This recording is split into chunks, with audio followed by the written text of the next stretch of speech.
0. Ogrodniczy już na miejscu. Sinmivak, czy poradzi sobie z midlane Renty bez gaming? Bardzo dobry timing, Lostu kajtuje, ale no!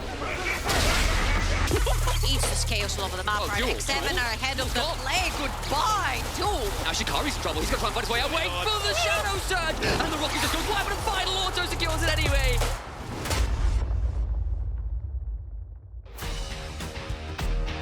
Welcome to Berlin, Germany for our second day of quarterfinals here at the Amazon European Masters. Today, the last remaining hopes and dreams of not only the LDLC, but also the Ultra Liga will clash as Bifrost and ADC are fighting for a spot in the semifinals. I'm Queen, and joining me tonight are Jamada and Dino, and guys, I need to say you looking very fashionable. Jamada, welcome. It's your first time in what is the Amazon European Master Studio. It's a bit surreal, you know. You see it on screen for so long, and then you actually sit in the chair and you're here.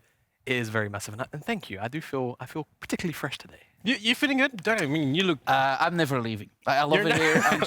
I've been scouring the place. I'm a pretty big guy, so it's really tough for me to hide out. But I think I found a spot, so I'm never going. How was your first day? Because yesterday we were here together as well. How did you feel about that? I loved it. I loved it. I mean, the same feeling Jamada had was like you see it so many times online, and then suddenly you're here. It might have been a bit short, but I still love my stay. Yesterday we've seen a dominating LDLC clean sweep X7 Esports to be the first team to advance to the semifinals. And I mean, talking about short stays, this was a very short series as well. Yeah, I think the scoreline doesn't really do it justice. As you can see here, X7 actually was the aggressor in a lot of the early games, but LDLC did such a great job. You see Yike here, you see Aika, you see those three. They were vital in catching that aggression of X7, and they did it in such a clean fashion. I mean, they're still undefeated, Jamada. They're 9-0 right now in the tournament. LDLC just looked like, I think, now the clear favorites. I think, you know, coming into the quarters, a lot of the conversation was around X7, even though they didn't come in as the first seed in their group. I think people still had their names at the tip of their tongues. Now with LDLC defeating them in such a, you know, dominating fashion, I think LDLC have now hopped the queue to the first favorite for the tournament. I mean, yeah, dominating fashion, yeah, it was a 3-0, but I gotta be honest, and I'm throwing this at you, Dino, is like game 1 and 2 are pretty close. Yeah, that's what I meant with it. It might not really do it justice, the scoreline. It's just how LDLC, for some reason, you can never count them out. And then if you look domestically, it's actually not that weird to think about because they faced Vitality, BDS Academy, teams that are very aggressive in the early game. They know how to weather a storm like that and then make the plays that really matter. And that's how they actually beat X7. At certain points, they were just a little bit smarter about setting up plays and a little bit better in executing them. And I gotta say, Jamada, every time we come into the Amazon European Masters, it's always, oh, the first seed of LFL that's gonna win it all. Now LDLC looks like super strong. Do you think they can bring it home? I mean, I think they've got a, by rights, an easy path to the finals, right? As much as, you know, Bifrost and ADC, they are strong teams in their own, you know, areas. No matter how you look at this, LDLC taking on Bifrost or ADC, anybody that says LDLC are probably going to lose that series, you'd probably think they're out their mind. I mean, yeah, we spoke to Doss yesterday after this series, and he was super confident with us. He said, I mean, he was very politically correct, but when the counter was like, you know, it doesn't matter who we face. We'll beat them anyways. I loved how diplomatic he was at the beginning, and then at the end he summarized, he's like, yeah, both teams are strong. Bifrost, they can win. ADC, they can win. But in the end, we will win. And I think that's the right attitude they need to have. I mean, they beat all these amazing teams in the LFL. They beat a lot of star-studded rosters. And now at EU Masters, they seem unstoppable. Yeah, with one LFL team already advancing, there are 2 more to go with defending and back-to-back champions Karmine Corp. They're facing the Unicorns of Love Sexy Edition tomorrow. And, I mean, talking about encounters with Karmine Corp, the KC Ultras were pretty dominant on your social media for the last few days. But fortunately, it was positive. We got on quite well. But yeah, I think when you start looking at Karmine Corp, right, you talk about some of the stardom that you see in the LFL, it doesn't really get more starstruck than the Karmine Corp roster, right? Cboi, Shard, Reckless, you know, even Seiken as well to a degree. So I think when you look at Karmine and you say, okay, use, what are they really going to do? It's very hard to play against, you know, the likes of a very strong side Cboi, and then Reckless just does Reckless things because he gets the farm and he doesn't really get contested. I think it's going to be a tough. Yeah, and they had a rough LFL split. I mean, you got to be honest about that. But over the weeks coming into the Amazon European Masters, they look stronger and stronger. They're facing the Unicorns of Love Sexy Edition from the DACH region, the only remaining Prime League seed. Prime League has it looks like they lost their flair over the years. Yeah, it's been a rough tournament for Prime League. I mean, they lost their first and second seed, which is it's kind of rough. But I do think Unicorns of Love 6th edition, they looked strong in the play-ins. They faced LDLC already, the best the LFL has to offer technically. And I'm looking forward to that match because Reptile, who's been playing AD carry competitively since 2020, is facing off against Reckless. How can you not be hyped for that matchup? Yeah, but that is for tomorrow. Tonight, it is all about Bifrost and AGO Rogue, starting with the Polish representative. Looking at this AGO Rogue, it feels like I look at the remains of what was Gamer Legion a few years ago. They're a bit of a wacky drafters, are mad scientists. Yeah, definitely in a way. I think Rabble and Nite have brought that to this Go Rogue lineup, and funnily enough, they made it all the way to the finals on Gamer Legion against the Go Rogue with some of that style. And we've seen it already here, right, with the Rengar and with the Ivern together. It's definitely it's a weird way to play games, but they make it work, and I think that's the scary thing about them. And I think what's also worth mentioning is the fact that the Ultra Liga, where AGO Rogue is from, they came in with 4 seeds in this tournament, and they're the sole representative left. Like, the hopes and dreams, as I already mentioned, they're the only ones that can bring it home. They've done it once, but can they do it twice? It's tough to say. When you're looking at LDLC in the semis, if you make it past Bifrost, given how strong LDLC looked yesterday, it's hard for me to confidently come out and say, okay, yeah, they'll be able to contest them. I think, if they refine what they've been working on with some of these wackier drafts, then maybe they can catch LDLC off guard, but they are just so disciplined, the LFL side, that I think it would have to be a 5-game series. It would have to be a 3-2. I wouldn't see it going any other way if they were to get there. Yeah, and it's crazy to talk about these players because, AGO Rogue, they have won Amazon European Masters once, and they did it against their mid and jungle when they were back on Gamer Legion. Rabble and Nite now joining the forces. If you can't beat them, join them. And the thing is that it goes even further because they were in the same group and they ended up with that tie situation where they made it out. And I think it was Movistar Riders back then that didn't make it out. And then they meet each other again in the finals. I do think that AGO Rogue did a very good job at integrating these two players because if you look at the drafts that they have played, even domestically in the Ultraliga, once they came into playoffs, suddenly they had new draft plans. And that was a weapon because they executed them well. And then you see a player like FLICKR, who has been heralded to be a very high potential carry that can pop off at the right moments. Suddenly he's playing Zeri bot lane with a Leona next to him, and it looks amazing. It looked so scary. So that's actually scary for Bifrost to go up against if they're able to pull off those drafts. Sinmivak on a Tryndamere top, suddenly you have a Zeri bot, and what are you going to do? Because you have Nite in the mid lane facilitating this plays. Yeah, because it looks strange. I mean, from the first up, but there is a thought process behind it, Jamada. Yeah, no, absolutely. I think, in the case of the draft that we have behind us, for example, relatively limited engage. You pick a poke champion, you have your own means of engage, you have your own means of disengage as well. It's very hard to play around. In the case of this draft, Yeah, so obviously this didn't end up working out as well for them in-game in terms of results. But I mean, the theory was still there. We saw it earlier on in that day as well. Rengar Ivern, Rengar sort of soft reworked, kind of unexplored, I feel, by many teams still. And obviously, Moonstone, currently in this iteration, it's a bit broken, it's a bit strong. And especially when you pair that with Ivern, and obviously the Bush combination of Rengar, it's hard to lock that kind of thing down. Vitality, I think, drafted very well around it in that instance, but it's about being able to, on the fly, look at weird drafts like Rengar, Ivern in the same rotation and say, how do we want to play around this? Yeah, and we have to ask the question, how is Bifrost going to react to this? Because looking at how Bifrost is being positioned against all other teams, even in the NLC, they were considered to be the underdogs, right? And now they're getting to play against a team that's going to most likely surprise them with some off-meta picks. I kind of wonder how Bifrost is going to match up against them. I think we need to be honest. And if Bifrost ever was an underdog this season, which they really were, they're not anymore. Like the dog learned a lot of new tricks. They played the play-ins. They played in the playoffs. They played really well. They went into the play-ins. They refined their style in such a way that it's solid and it keeps working every single game. But the question arises, like, they used to play stuff like Senna and a tank in the bot lane. They were creative in their own regards, but not as creative as a Gamer Legion / AGO Rogue you face now. Can you beat that? Because they seem to need to get to that mid to late game, but are they going to be allowed to? Because what I like about AGO Rogue is they have clear ideas, they identify them, and then they execute on it. And that second part is very important because it's not just Rengar Ivern in one version. No, it can flex between multiple lanes, and that's hard to deal with in draft. And I think if you want to attack them, you attack Bifrost in the early game because Bifrost support DuaLL said in an interview with us during group stage, we're not the strongest early game team, but we're good team fighters. And Jamala, that's something you wanted to talk us through about. One specific example of their key strength, that is team fighting. Yes, exactly. Now, Bifrost, especially this tournament, they've not been the best early game team, as kind of highlighted by some of our stats here. Gold at 14, they're typically down around 500.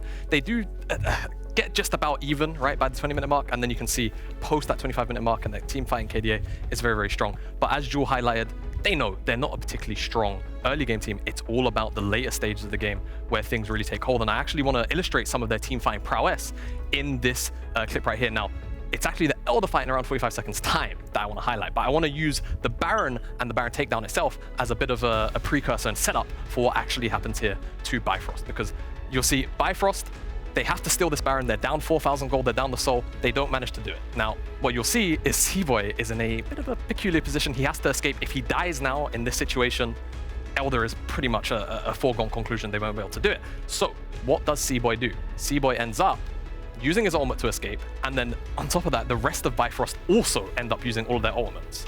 Now, the reason why this is kind of a detriment to them, of course, now is because Bifrost no longer have, you know, all of their team fighting ultimates, whereas on the opposite side, though it seems to be bugged in the HUD, Aggressivo has Slicing Maelstrom, and of course, you'll see the Shockwave is also available for the likes of Zico. Now, Bifrost, because of the way that the fight happened beforehand, were able to rotate down here to the bottom river and will be in front of the Elder first. And what I want to show you is Furuy. Furuy is the first piece of why this play ends up being so successful. You see, he slips in to the Fog of War here, and of course, everybody was just using their vision on the bottom side. Nobody has vision anymore they were using their vision on the top side. They no longer have vision on the bottom side. So Furuy now slips into the bottom side of this fight, and you'll see, even though Erdote does his due diligence, spots him out, they're not actually in a position where they control him. They have no more vision, they have no more tools to actually zone him backwards. So what do BDSC do? They decide to move away from the flank, and now this is where I want to start to talk about Shikari. Shikari actually acts as a bit of a wall here and ensures that nobody on BDSA can actually advance onto their backline. That's a bit of a janky arrow, but you can see what I'm trying to get across. Now, the next big and only threat really left here, I'm trying to get it to play, is Aggressivo, and you'll see what Cboi does.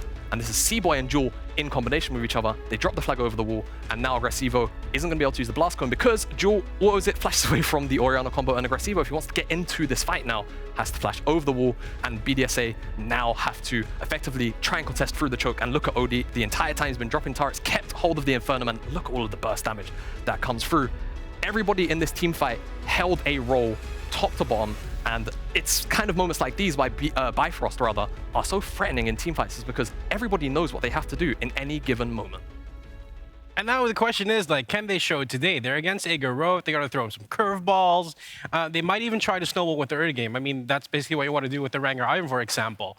Do you think they can manage to do that against a Bifrost who is known to be, you know, not that strong in their early game, but very strong in their team fighting, as Jamada just explained, Dinah? I think the thing with AGO is they either like really successfully execute the composition in the early game, or the early game becomes a little bit out of control for them. I'm not convinced that their early game is that strong that I will say, okay, they take the early game and Bifrost is out of the game. I think Bifrost has the tools to stay in those games, but I do believe that if you can keep Bifrost from having moments like these, where they are set up with items, where they can fight you around objectives, that Bifrost is a team you can take down. And I think if we talk about Bifrost, we definitely have to talk about Odie. I think we also have to talk about FLICKR, because we're having a Polish clash in the bot lane, Dino, in this matchup between Bifrost and AGO Rogue. The thing is, this clash happened a lot, and normally, like, if you would look at it, you have three big Polish AD carries at the moment. You have Odie, you have FLICKR, and you still have Furuy, because that guy is still amazing. In the end, FLICKR tends to get the fan favor a little bit, that he's a little bit stronger. But if you're going to look at the stats, you'll see why Odie is such an important part of Bifrost, definitely in the late game. Like, he's basically almost their entire damage profile come mid to late game team fights. And it's no secret they like to give a lot of resources to Odie on the sides of Bifrost. I think it makes sense as well when you take into context their roster, right? Shikari has historically been a very weak side top laner, so playing low economy for Shikari is totally fine. He enjoys it, I'm sure. But yeah, like you say, Bifrost set up for him in that sense. They'll always try, and if they have heralds, they'll always try and give it to Odie. In the later stages of the game, they'll ensure that if Odie is like short gold on item, they will just play towards it, and they'll wait until he gets those items. Then they'll actually look to fire on them. Even so in the Esker game, he was the focal point, and they actually managed to give him the platform to carry that game. Now, I'm getting a sense that Bifrost is going to be the main character for today, but I have to ask a question here, Dino. Who do you expect to win, and with what score? I mean, it's maybe a difficult decision, but I'm going to go for the Polska Guru angle. I think AGO Rogue, I just want to see creative drafts. I want to see a long series, but if it's a long series, if it goes to the 5 games, I think their wacky drafts might actually make it out, so they're winning 3-2.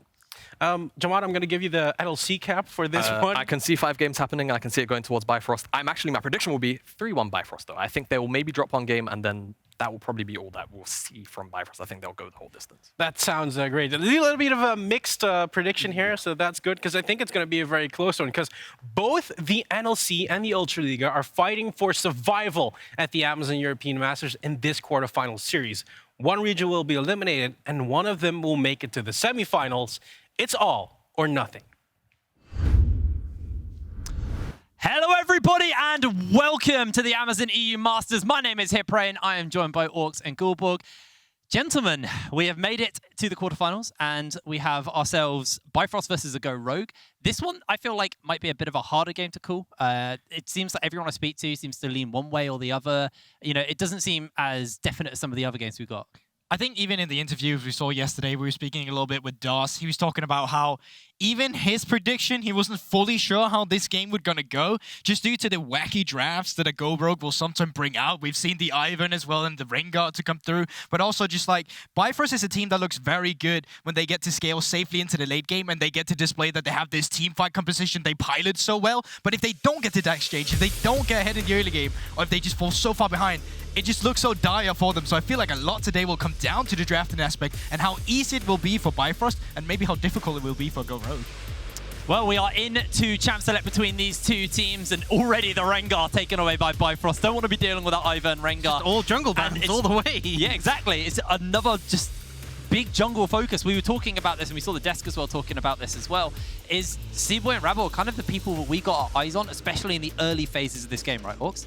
Yeah, I think, honestly, for Bifrost, if they're going to have success in the early game, it comes from Cboi. We're seeing those early pressure junglers banned out in the Volley Bear and the Jarvan. But a Go Rogue, they will play to get Rabble ahead, and he's such an instrumental piece, particularly on things like the Rengar, like the Lydia, that can really be monsters later. Interesting enough, you know, we see Bifrost ban 3 junglers, but the typical things we expect to see taken away, Zeri, Ahri, left open, and a Go Rogue snatch up that Ahri. Yeah, Ahri has just been such a huge priority, and I also think that it's one of the champions that Furuy just in general has looked the most comfortable on when they're able to get him on it. Another champion that we discussed a little bit when we were kind of theorizing how this draft would go today in terms of ease of execution would be like the Orns or the Vega as well, from the side of Furuy, which pilots so well into the likes of Ahri. But as you were just mentioning, Zeri coming through for Odie, who's such a pivotal player for Bifrost as well.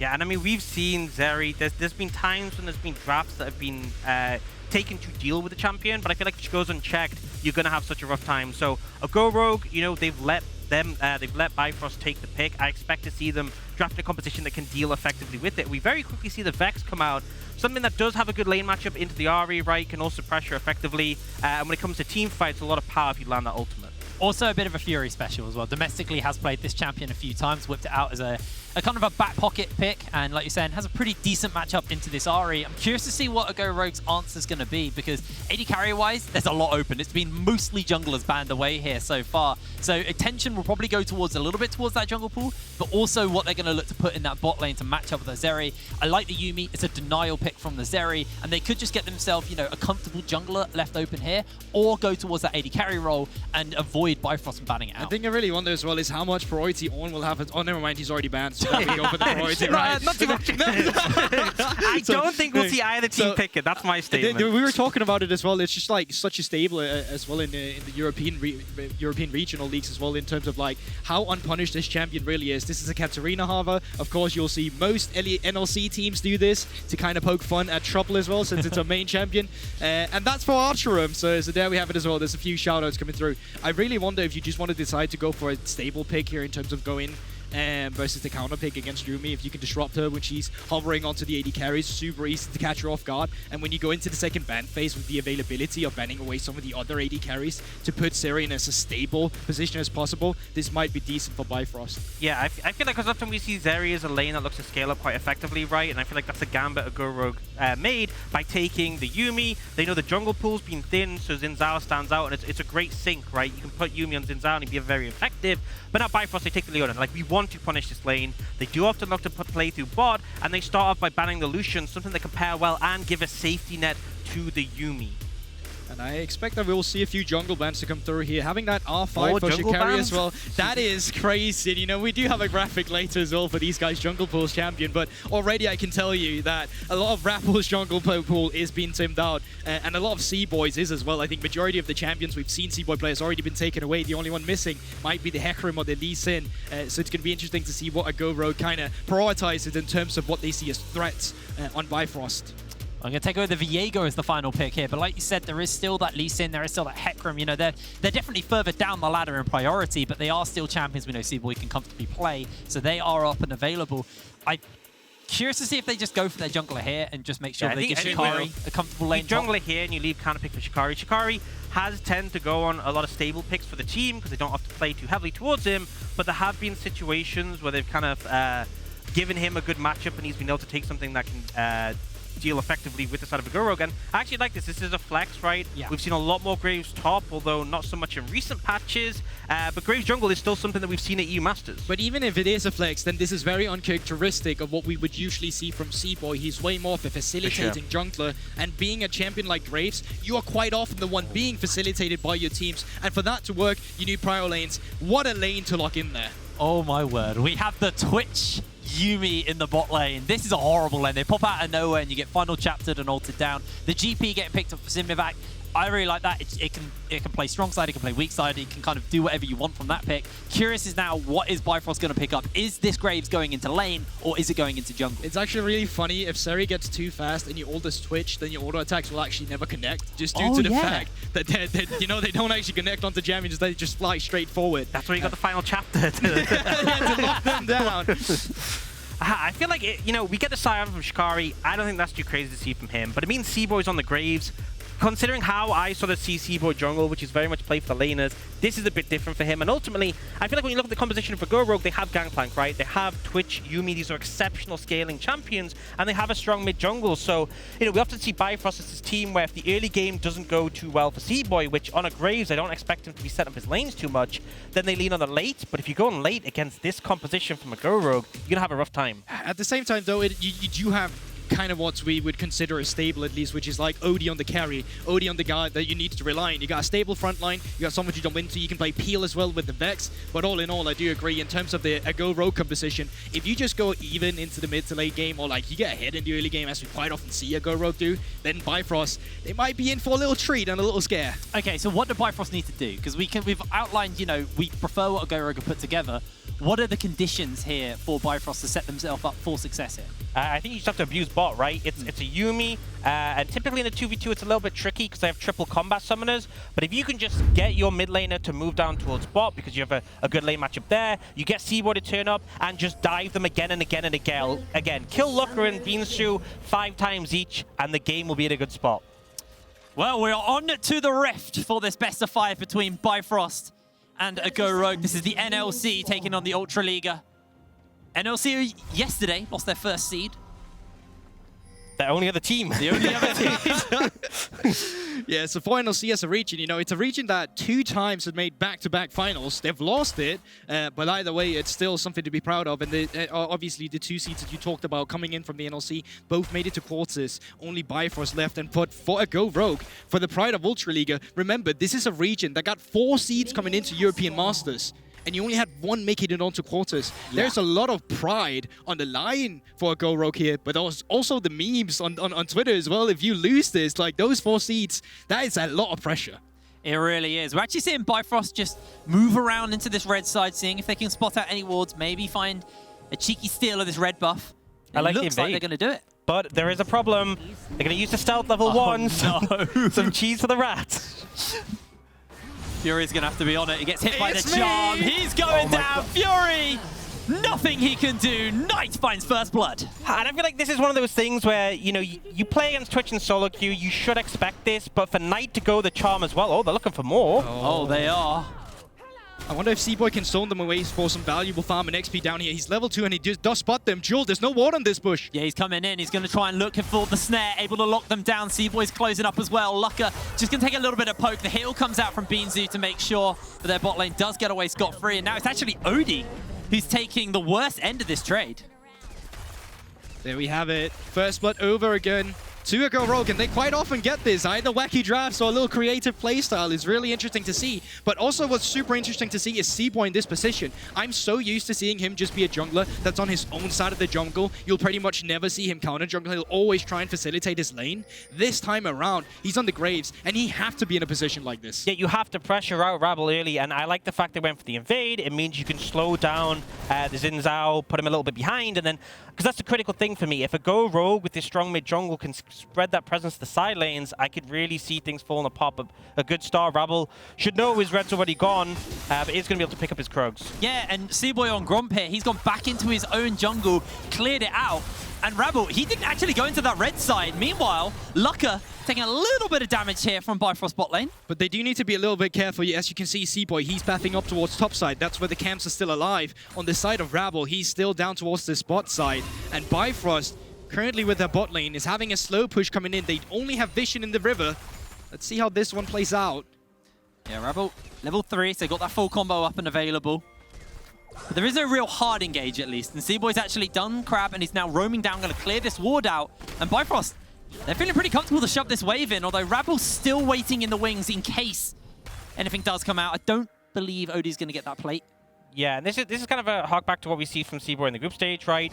Instead of going up towards his top side and clearing safely, oh, Fury. That charm hits, he's slowed, he's running away, he's got the flash, able to flash out to safety, but Nite follows with his own flash! And Rabble finds the kill. And I feel like here, right, Rabble has no camps on his side of the map. He needs pressure if he wants to be able to steal away camps from Cboi. Because he gets that gank off, he goes from a situation that looked honestly dire with nothing for him to do to turn it around and get himself back in the game. And it's just one of a Go Rogue's win condition as well. They just have better laners most of the times. The only time we saw them struggle in groups when they were playing against Vitality B and the laners were challenged. This time around, Fury, he's had an inconsistent split. He's not always been up to the top of the performance. And with a quick W from Nite here to kind of lower the ground and get in a position where they can move forward, find the charm after the slow, Fury's just dead. And he could have flashed out immediately. Yeah, if you flash the W at the start, that play never happens, right? Zhao not able to gap close really, but holds it for too long, and now 0-2-0. And in fairness, right, a lot of pressure's been put mid, but I feel like this is such a strong thing to do against Bifrost, is to put pressure on mid, and then you can use the advantage of having control of the mid lane to spread that into the side lanes, knowing Fury won't be able to match. And Rabble actually making his way up here. Cboi's in the area as well, but Shikari's taking a lot of damage from Sinmivak to start us off. Nice little dodge away as in comes Cboi, gets the blind off. Shikari has to flash away. Nobody's going to go down in the top lane. But luckily, Shikari does have that teleport. Wave is still in a little bit of a tricky position. If Rabble opted for staying around, but his camps are respawning. You can see it on the bot side of the map as well, with the Crocs just coming up as well in a bit.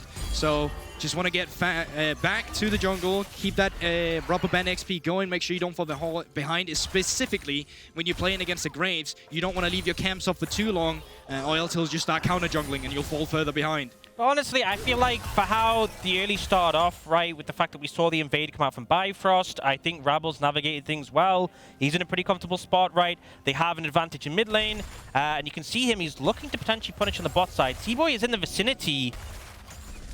Won't be quite here yet if he wants to cover. Oh, he's going to come from the lane instead here. Rabble, he's sweeped up the river. LFLICKR, he's in this. Yeah, they're looking for Odie. Exhaust already goes down, instantly flashes out. Cboi slowed down for now, but Rabble now getting jumped onto. A little bit more damage as he's going to launch in. Odie's still free firing. LFLICKR finds the expunge, and it's a 1-for-1 trade.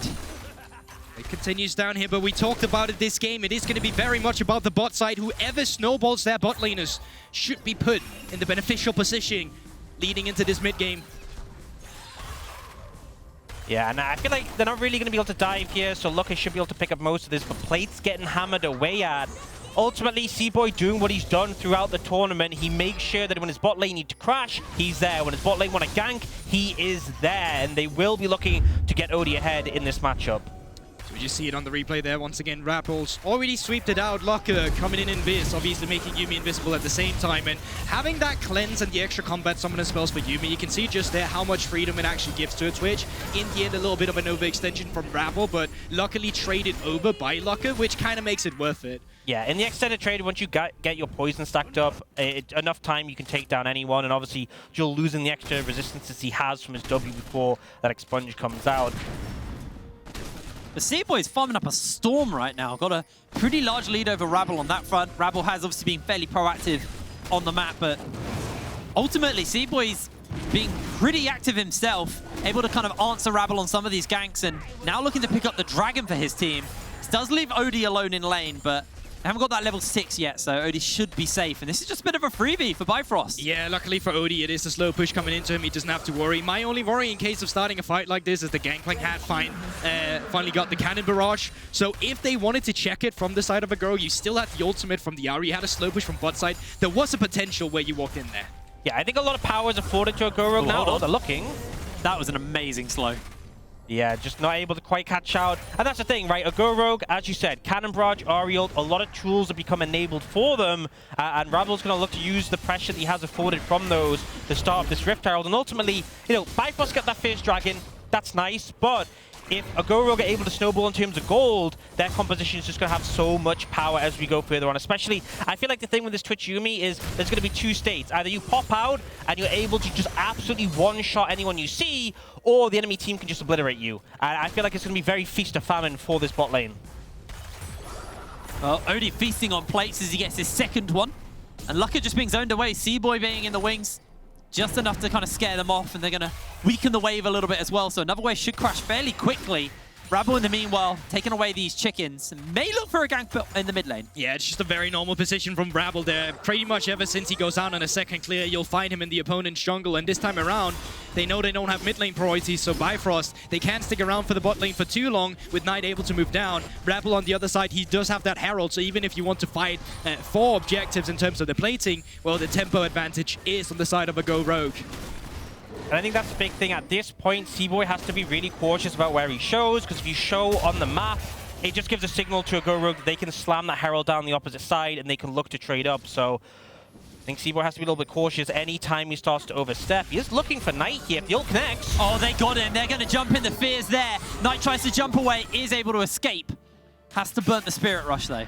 That's one of the broken things about Ahri, right? That ult means so hard to pick you. If they can't burst you in that CC chain at the start, you get out, and yeah, you know, it's a trade of ultimates in that situation, but I think Nite's happy with that. Yeah, for sure, but it's also now a matter in terms of how the supports start moving around the map. With Nite no longer having that extra mobility, you can come into a position where you have a timer to try and burn that flash instead, but seems like they want to go and reset timer instead. You can see it, Cboi just went back, picked up an Umbral Glaive as well, just to make sure that the vision control is just going to be so pivotal for them.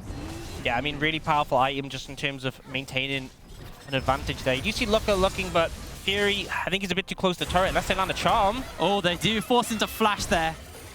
So the final chapter comes out, but Fury definitely smelt a rat there. And it's just so annoying to play against, right? Because they're not even in a position to punish on the other side of the map. Yes, they'll push in this cannon, but at worst, I mean, they'll probably lose 2 CS here. As you can see, the cannon will tank it up. Rabble is around the vicinity as well, so Odie, yes, he does get a little bit of a plate, but Flash has been forced from Fury in the mid lane. Yeah, and the thing is, yes, it's more of an advantage bot lane, but I do respect the play. That's what you have to kind of do with the Twitch Yuumi. You're trying to spread that presence around, use the stealth to capture the lanes, but we're going to have to take stock of this bot lane. It's 3 plates in favor of Bifrost bot lane, and if you look at the CS, it's a 30 CS lead as well.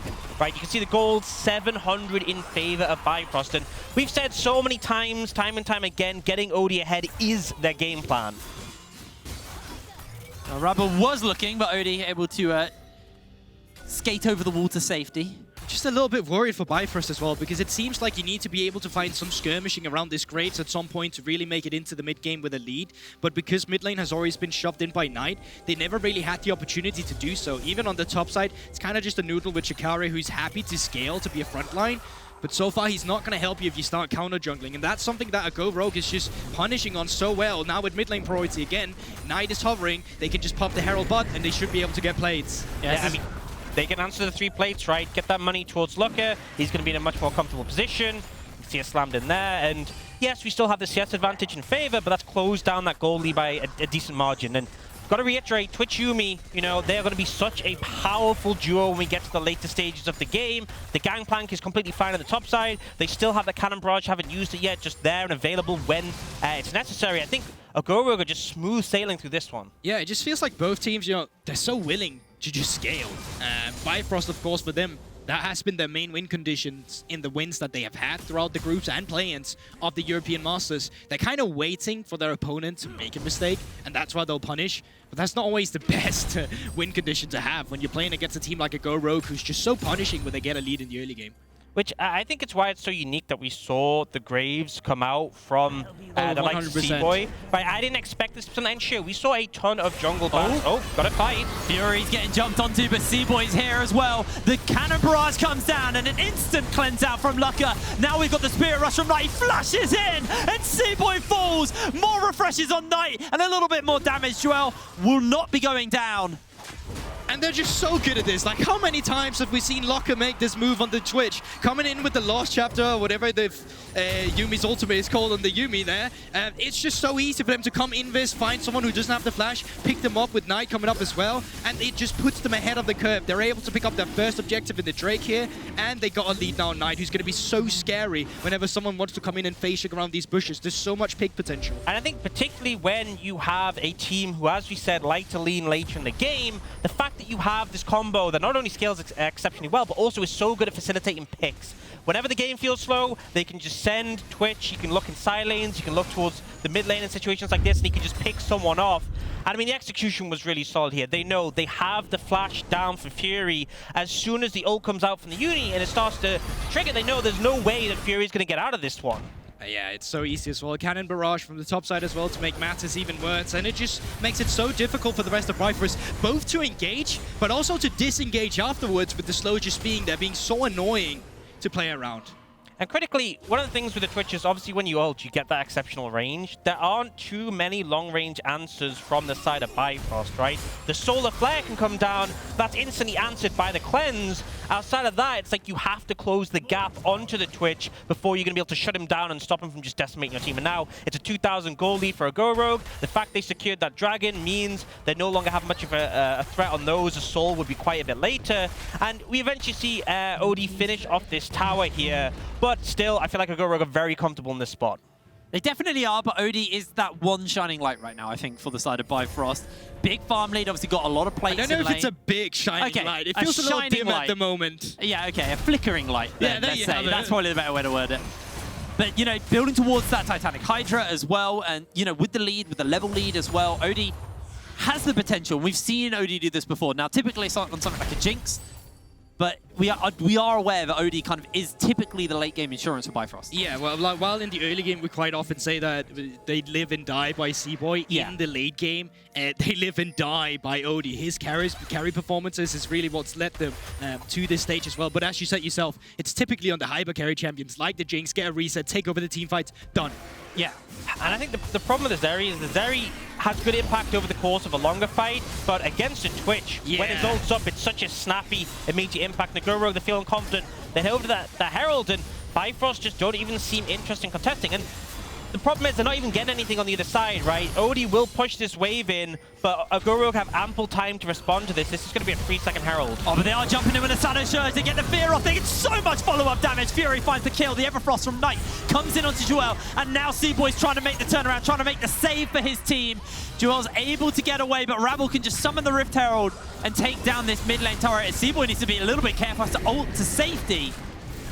Cboi won't be able to stop the charge, but will at least deny the second charge. I will say, Fury probably really enjoyed that one. That was some definite karma towards a Twitch, punishing him for overstepping without the cleanse that is just about to come up and be available. Yeah, and the thing is, if they could get this turret as well for OD, that's 600 gold. They don't get it this time around, but it's set very low. And honestly, that was probably best case scenario for Bifrost in a world where everything was going wrong. OD's overextended, though. I mean, it's Zeri. Just jump over a wall, right? Oh, yeah. I forget. Sorry. How can I forget what this champion does? You got to remember, Jake, this is a new champion, which means there is limited counterplay available. They made Kayn, and they were like, but what if we did this on an AD carry instead, right? And you could shoot your W at the same time. What if we made it so you could just dash over the trade instead of having to actually, like, travel through it? Wow, wouldn't that be fantastic? Sound tilted there, mate. A little bit. On the top side instead. Yeah. Let's see if they can make the rotation comes through here. It's late rotation from Yuumi. LOCKR's still not around the area either. TP's coming through. That's probably enough for them here. They're quite happy with that. DuaLL actually going to take a lot here. Has to flash away to safety. They're jumping in with a solar flare. Nite's trying to reposition, but Sinmivak goes down. LFLICKR on the flank, going to slow them down with the waste for the moment. But there's a teleport coming in from Furuy. He's got the Shadow Surge up in a moment, but it's not quite available. A Fear goes down on to Rabble to force him away. No more Spirit Rushes available to Nite.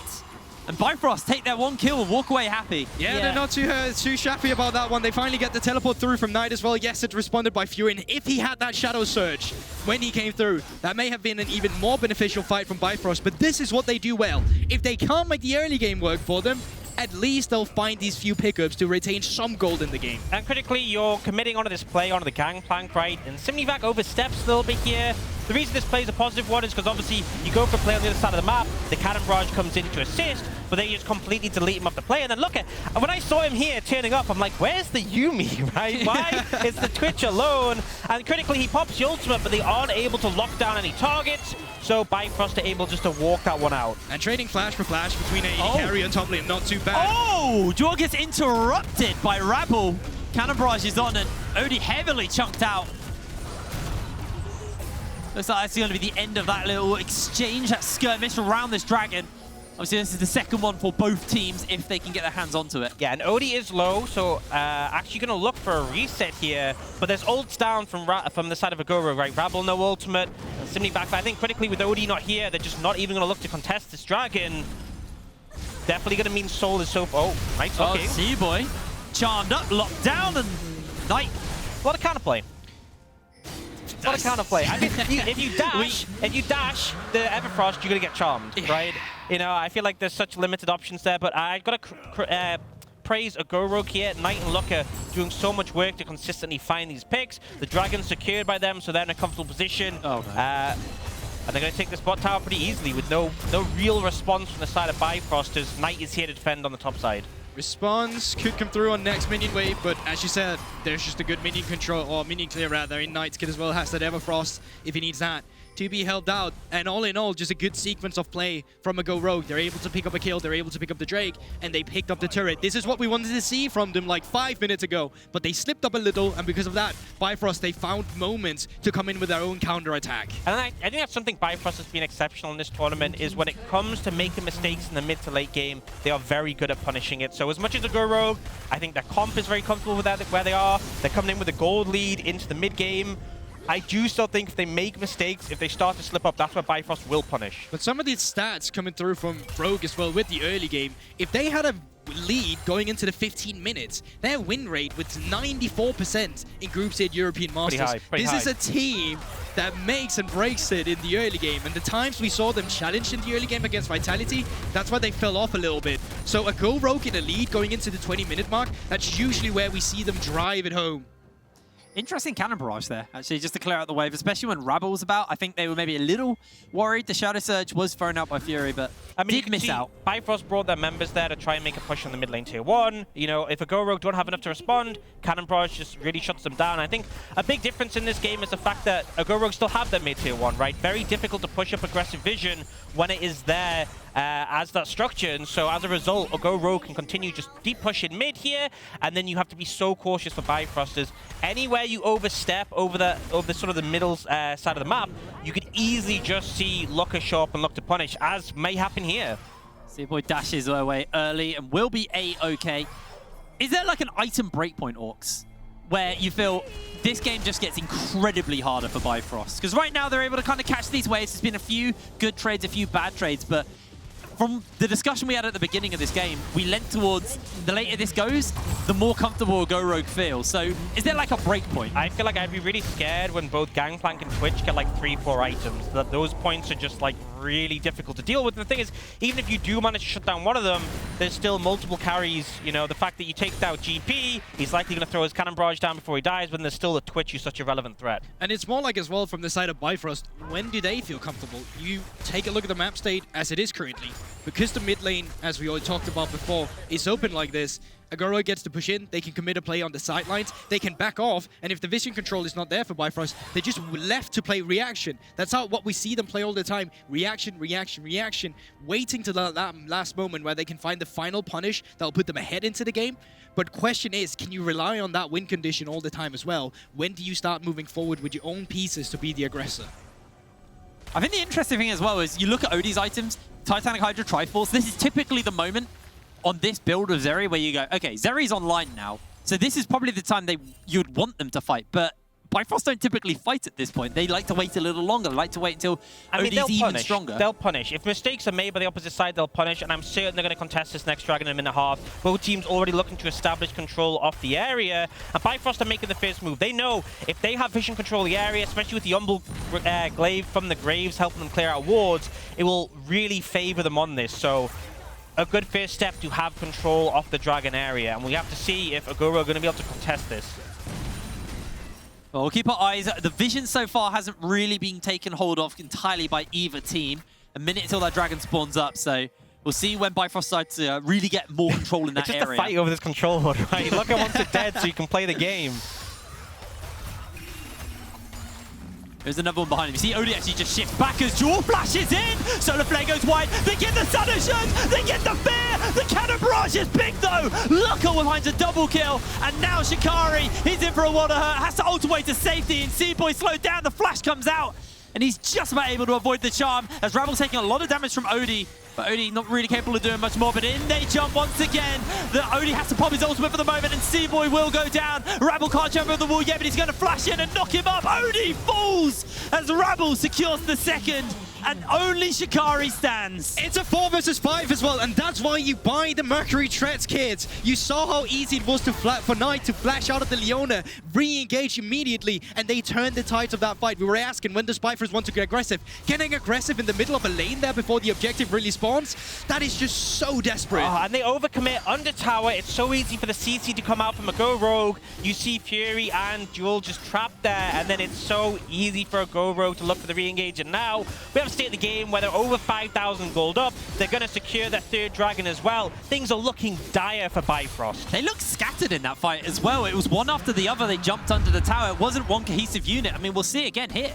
Yeah, I mean, Duel clearly fishes for a window where he thinks he can lock down Nite, but critically doesn't have enough CC before he can follow up after the root. And then Fury tries to follow up, but Cleanse for LFLICKR means he can get out of dodge. And now you're left in a situation where a Go-Rogue can chase down an Ahri, Twitch, Yuumi. So good for finishing off stragglers.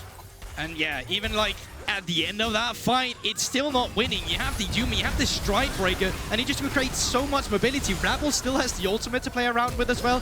They're just there to be picked apart. They were never really in a position to find the proper fight. And once again, I think it goes back to a little bit of the draft. This is not usually what we see from Bifrost. It feels like a Go Rogue. They came in with the better preparation, at least for this first game and what they've been doing with this Twitch. It's weird for them, and I think we've seen a lot of flexible drafts come in from a Go Rogue. They're very much a team who have brought out, you know, wackier picks, right? We saw the likes of the Ivan Rengar, we saw the Soroka as well coming out, and I think we have a situation here where the Twitch is not something we typically see in the meta, but it has worked so effectively here, especially when you know going to the Zeri, it's not the most high pressure lane. You can afford to pick a scaling bot and excel. It's feeling like this game is going to be very, very hard right now for Bifrost. Definitely. I mean, 6k gold down, it's never a good situation. You know, they struggle to fight back. I mean, he's taking it. I mean, instant cleanse comes out. They look for the fear. Shikari's jumping in. Rabble's coming in time, though. It's not been Fury's game. Let's be real. It's been a rough one for him. Everfrost and Shikari flashes away, but Rabble chases, and Nite just jumps over one more time. There's nowhere for him to go. Slowly but surely, Shikari will fall. And a teleport into the mid lane, so OD can't even punish with a tower of himself. But it also just feels like Fury never got to play this game. Level 1, he was ganked by the Twitch, already died there. Huge lead over to Nite, and when you give Nite a lead, he take it all the way, as you can just see in this game. Nite had his number, but let's be real, it was never a fair fight. Oh, looking for more here. Yeah, Jewel misses out on the Zenith Blade and will fall to the expunge from LFLICKR. It just feels like Go Rogue are able to clean up these fights so easily, pick off any member from Bifrost who's overextended, and there's limited counterplay. Bifrost clearly want to be grouped up looking for those team fights, but I feel like they lose the 5v5, they don't have as good pick. I just feel like they're running out of options here, and you know, I feel like coming out of the draft, I was scratching my head a little bit at the graves from Cboi. And sure, he went for the early invade, got the CS advantage, but he is not primarily being the carry. And I think in this game, you know, LFLICKR, not so much this split, but previously for Go Rogue has been such an instrumental and successful AD carry for them, and you've just given him such a free time on this pick. Yeah, and I feel like the composition really wasn't really built around him either. Like, okay, so the reason why I think we're talking like this as well now is the game feels very Go Rogue dominated, and I think we're all assuming that they'll be able to pick it up once this next Drake comes, because that'll be the only time that they can actually fight back from the side of Bifrost. They need to find a fight that is favorable to them before the Soul.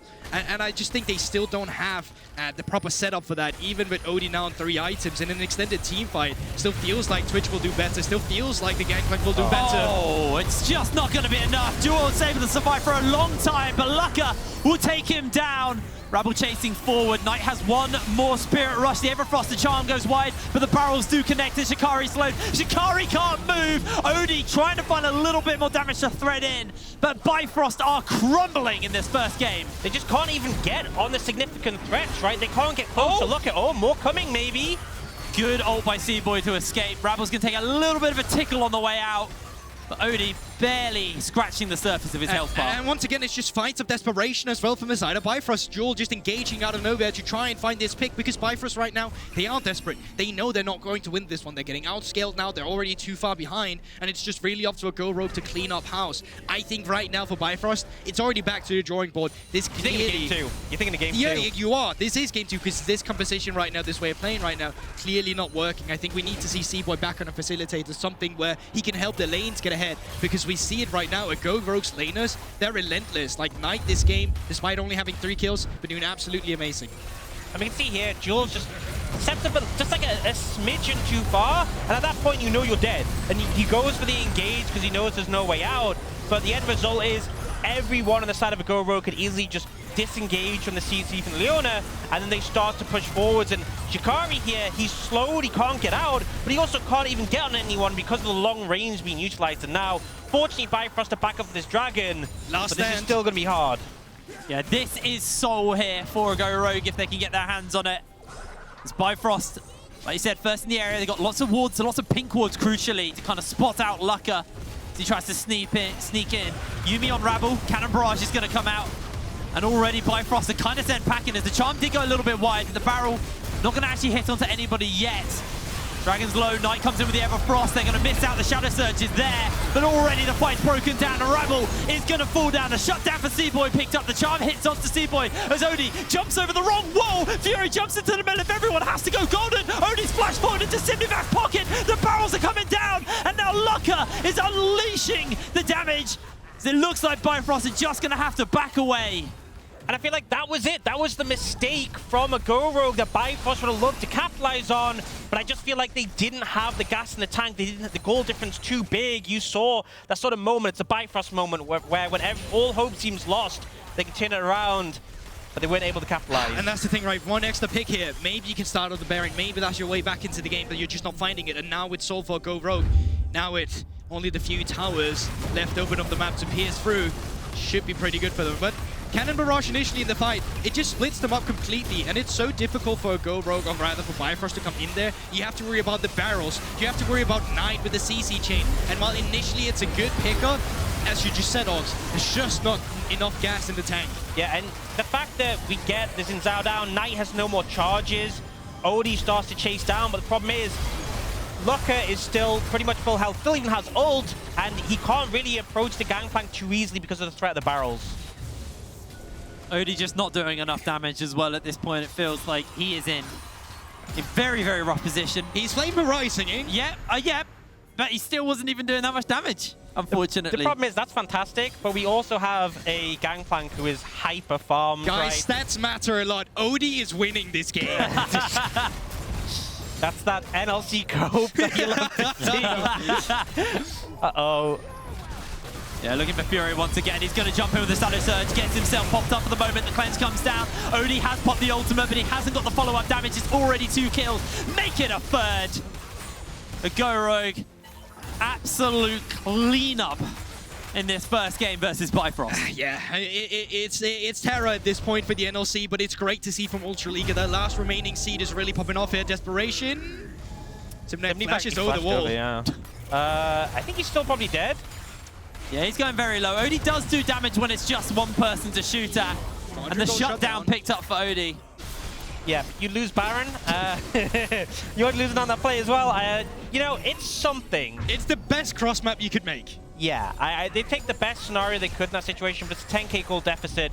Baron and that Dragon Soul in pocket for a Go Rogue. And now I feel like they can just start to push down those structures. And if anyone oversteps, you know, I feel so bad for Fury this game. 1-7 now on the Vex. It feels like if he leaves the fountain, he's in a dangerous position. Yeah, but remember, like, fair enough with the first kill where he died, but the second one he for sure could have prevented. Like, I just felt like that this could have feel about the fourth, you know, 6 maybe. The 6, 7, I don't know. Yeah. Let's just say that.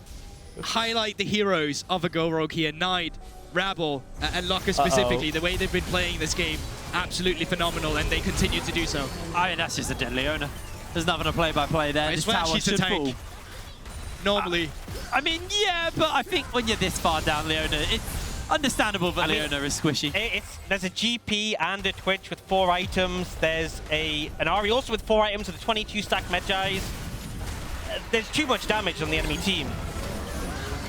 Jumping onto Fury. Rabble actually has to pop the ultimate as the cannon barrage comes down. Shikari's slowed pretty much permanently, but is able to finally just about sliver his way out as, oh my word, LFLICKR! I didn't even see him firing off in the backline there. Shikari's gonna try with his zombie form to try and take out the minion wave, but it's not gonna be enough, and it just feels like this might be it for Bifrost.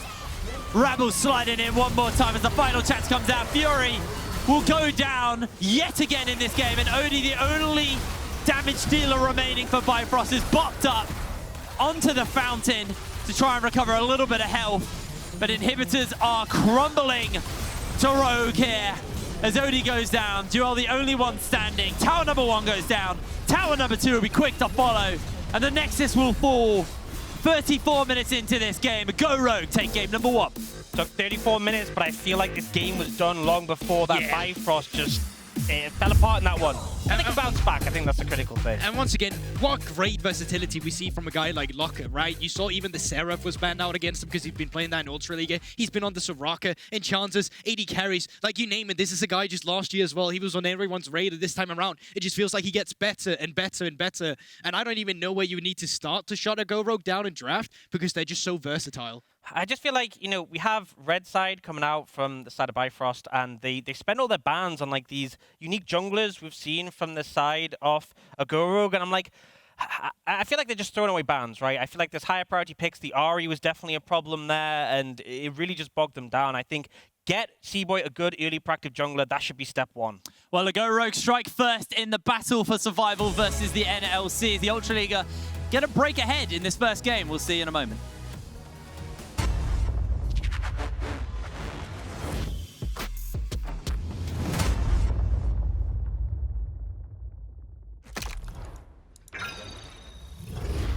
Systems are overloading. We can't risk another game.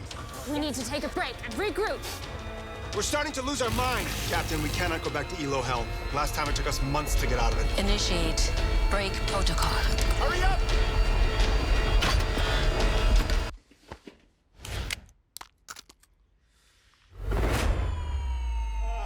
Yes! Yes! I did it!